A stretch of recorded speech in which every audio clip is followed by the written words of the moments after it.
ఆకాశం పడుతోంది, పారిపోండి. ఒకప్పుడు ఒక కుందేలు కొబ్బరి చెట్లతో నిండిన ఒక తోటలో హాయిగా నిద్రపోతూ ఉండేది. అప్పుడే ఠప్!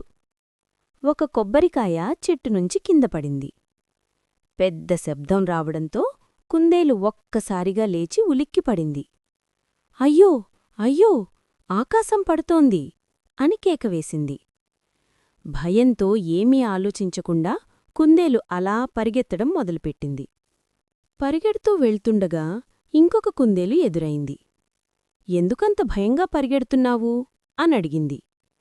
ఆకాశం పడుతోంది అని మొదటి కుందేలు గట్టిగా అరిచింది. అది విన్న వెంటనే ఆ కుందేలు కూడా భయపడి పరిగెత్తడం మొదలుపెట్టింది.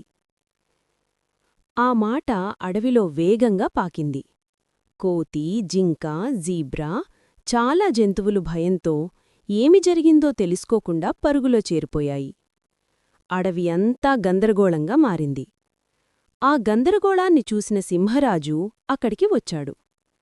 అది గట్టిగా గర్జించింది. ఆ శబ్దానికి అన్ని జంతువులు ఆగిపోయాయి. నిజంగా ఆకాశం పడిందా? ఎవరైనా చూశారా? అని సింహమడిగింది. అప్పుడే భయపడుతున్న కుందేలు ముందుకు వచ్చి తనకు జరిగినదంతా చెప్పింది. సింహం ఆ కుందేలు నిద్రపోయిన చోటుకు వెళ్లి చూసింది. అక్కడ నేలపై పడిన కొబ్బరికాయ కనిపించింది. అప్పుడే సింహానికి అర్థమైంది. ఆకాశం పడలేదు, కేవలం ఒక కొబ్బరికాయ పడింది అంతే. సింహం కుందేలుతో ఇలా చెప్పింది.